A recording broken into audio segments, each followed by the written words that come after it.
pagi, selamat siang, selamat malam buat para mahasiswa dan para netizen yang budiman.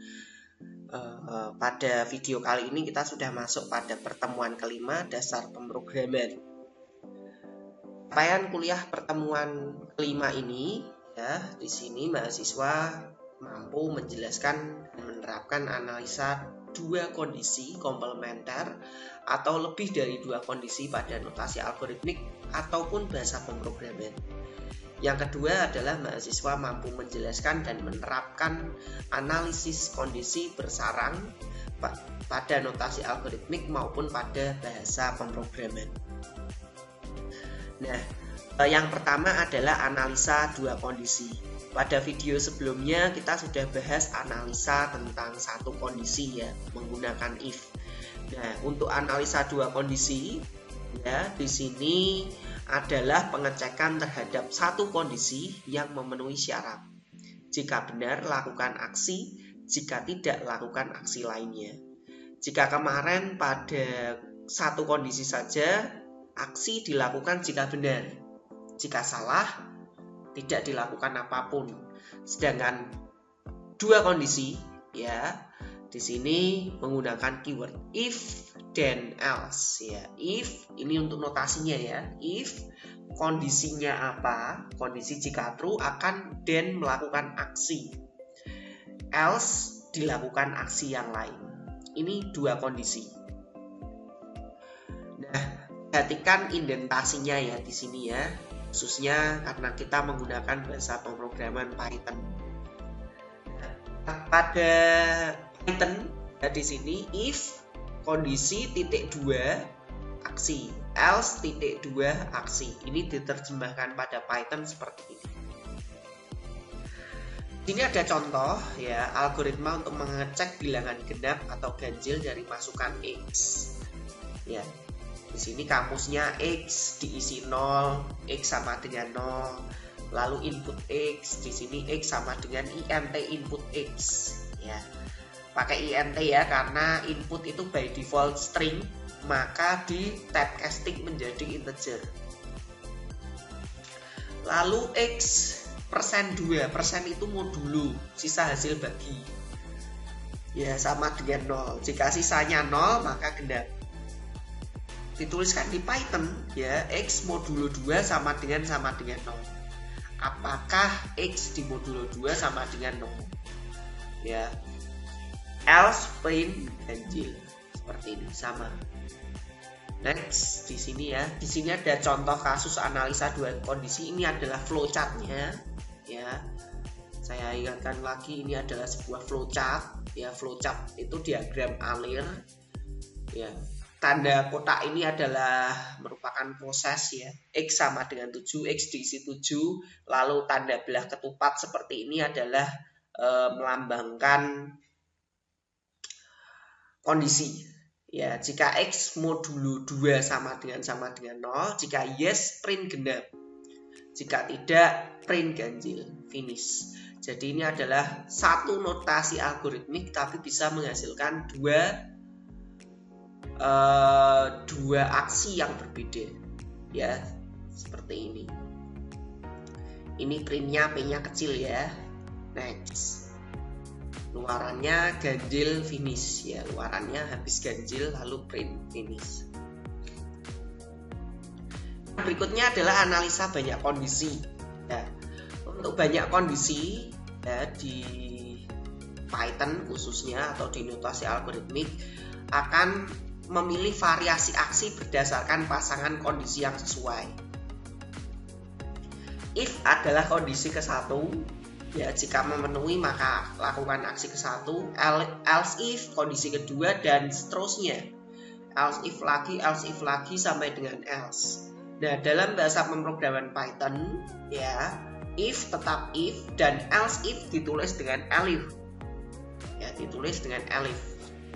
Sedangkan kondisi yang tidak memenuhi if dan elif akan masuk ke kondisi else.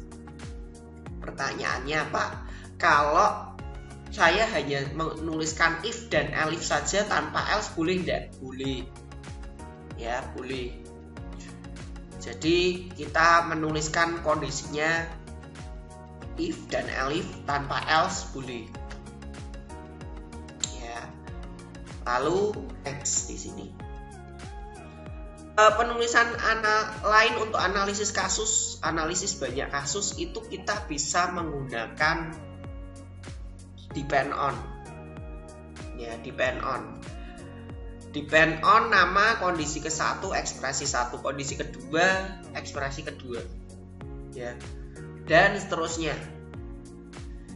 Ya, kondisi ke-n. Nah, ini tadi toh if, elif, elif, elif.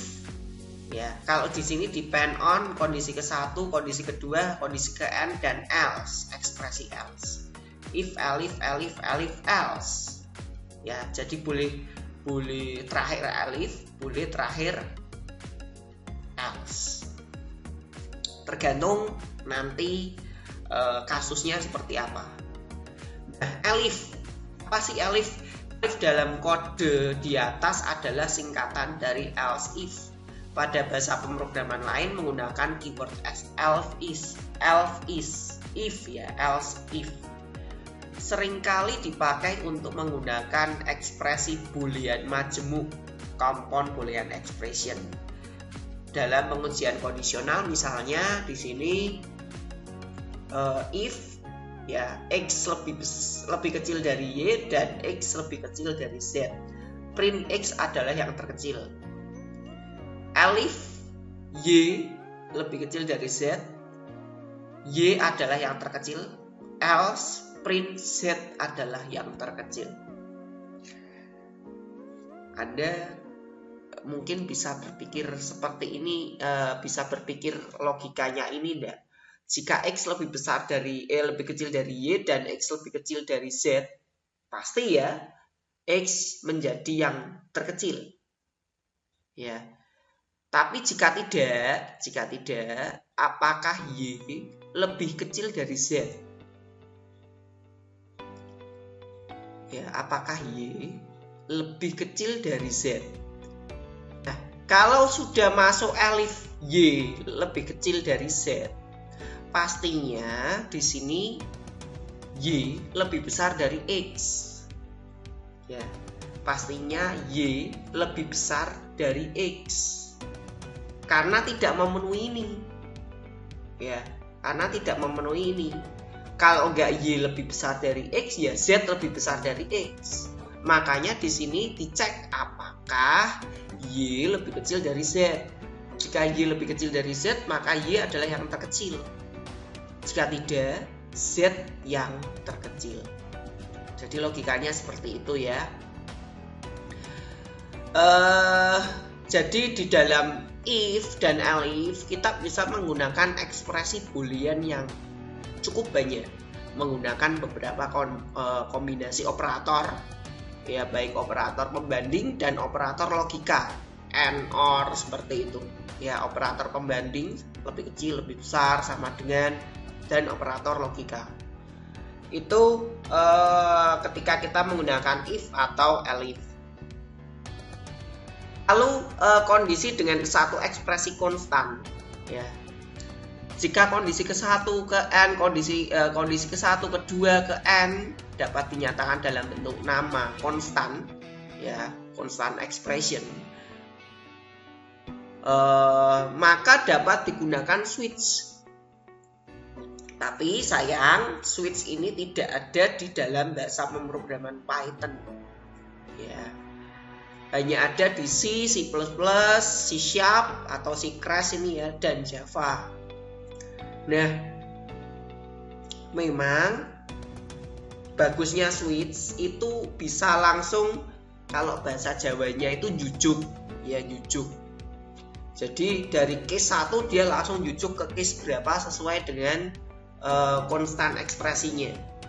Tapi kalau elif, if, elif, elif, elif itu biasanya dia tidak bisa jujuk, dia tetap ngecek satu persatu, ya, ngecek satu persatu. Jadi ini bedanya switch case, ya, switch nanti di sini pakai case, ini bisa langsung jujuk seperti itu ya, langsung menuju ke konstan ekspresinya.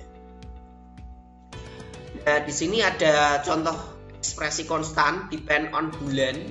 Jika bulan sama dengan 1 ya, case 1 ini aja ya. Kalau diterjemahkan ke dalam bahasa asing, case 1, case 2, case 3, case 4 dan seterusnya.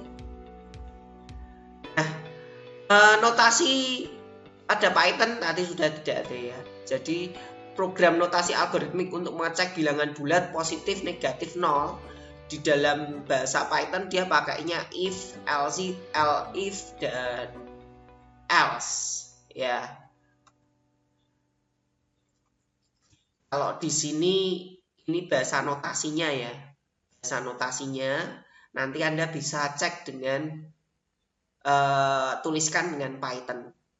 Ya, tuliskan dengan Python untuk mengecek negatif, positif dan 0. Nah, contoh kasus ya, jika tadi di dalam bentuknya notasi, sekarang bentuknya flowchart. Awalnya program itu diawali X diisi dengan 25. Apakah X lebih besar dari 0? Jika ya print positif. Ya, print positif lalu finish selesai. Ya. Jika lebih kecil dari 0, print negatif. Jadi dia dicek jika yes, maka positif. Jika no, dicek apakah lebih kecil. Jika lebih kecil maka negatif, finish. Jika no, ya dia akan pilih 0. Ya, ini ada alurnya ya. Mungkin kalau gambaran seperti ini kalian lebih mudah untuk membayangkan cara kerja algoritmanya. Ya, di sini luarannya adalah positif lalu finish. Yang berikutnya adalah analisa kondisi besaran atau nested conditional. Pengecekan terhadap satu kondisi di mana kondisi yang punya atau memiliki pengecekan kondisi di dalamnya. Jadi di dalam kondisi ada kondisi lagi. Ketika salah satu blok benar atau salah satu blok salah dari satu kondisi memiliki kondisi lain, kondisi ini dikatakan bersarang. Nah, di sini ada contohnya ya, kita lihat aja yang Python ya. Contoh yang Python, if kondisi ke-1 di dalamnya ada kondisi ke A, berarti aksi 1A, else kondisi B, aksi 1B. Else-nya ini else kondisi kedua. Lalu di sini if kondisi A, maka kondisi A aksi 2A, else aksi 2B. Ini yang disebut dengan kondisi bersarang. Di dalam if ada if lagi, ada else. Nah, kalau di dalamnya ada elif, boleh, bisa juga. Nah, di sini contoh kasus ini adalah pengecekan bilangan positif atau bukan. Cek pula bilangan positif itu ganjil atau genap. Nah, dalam kode di bawah ini ada kondisi bersarang dengan pernyataan if di tingkat atas. If X lebih besar dari 0, ya, jika dia lebih besar dari 0, dia kan positif. Lalu dicek apakah dia genap atau ganjil. Else dia bilangan ganjil. Jadi ini kondisi bersarang. Di dalam if ada if. Pak, saya punya logika lain. Kalau saya pakai if, else bisa enggak, Pak? Bisa. Ya. Contoh seperti ini mungkin. Ini ya. Jika kita jalankan, ini memang contohnya dibikin kondisi bersarang ya. Contohnya memang dibikin kondisi bersarang. Tapi sebetulnya ini bisa kondisi yang tidak bersarang. Save. Contoh PY seperti ini ya. Kita coba jalankan.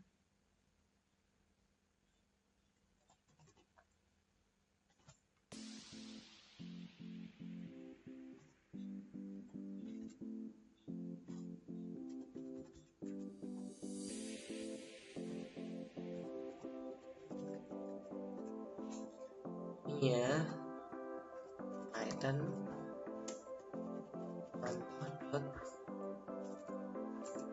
seperti ini. Nah, ini masih ada salahnya karena di sini ada then. Ini harusnya kurang titik 2. Ini kurang titik 2. Ini kurang titik 2. Nah, ini kalau kita bikin Python ya, kan bahasa notasi. Ini kasih tanda kurang aja.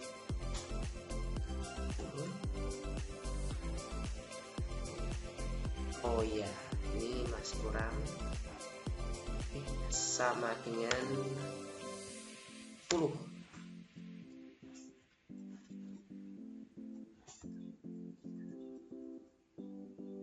Oh, tidak ada output tapi print. Nah, ini ya. Ini kalau Kokas memang banyak error seperti ini. Nah, ini hasilnya adalah bilangan positif genap. Ya, bilangan positif genap kalau 10. Ya, kalau 10 bilangan positif genap. Nah, tapi ini juga bisa kita tambahkan seperti ini. Ini saya kasih N.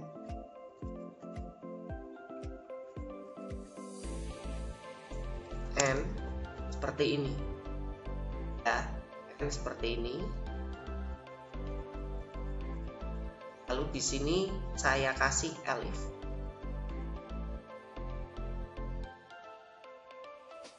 Elif. Nah, seperti ini. Oh, yang tadi ini salah ya. Tadi harusnya tidak else if ya.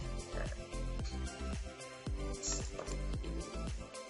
Ya, ini kita tambah X lebih besar dari 0. Ini X modulo 2 sama dengan 1. Hasilnya positif genap. Ini hasilnya positif ganjil. Ya, positif ganjil. Kalau ini minus, bilangan positif. Jadi ini sebetulnya juga dibikin tidak bersarang pun bisa, ya, dibikin tidak bersarang pun bisa. Kalau tadi kan contohnya bersarang ya.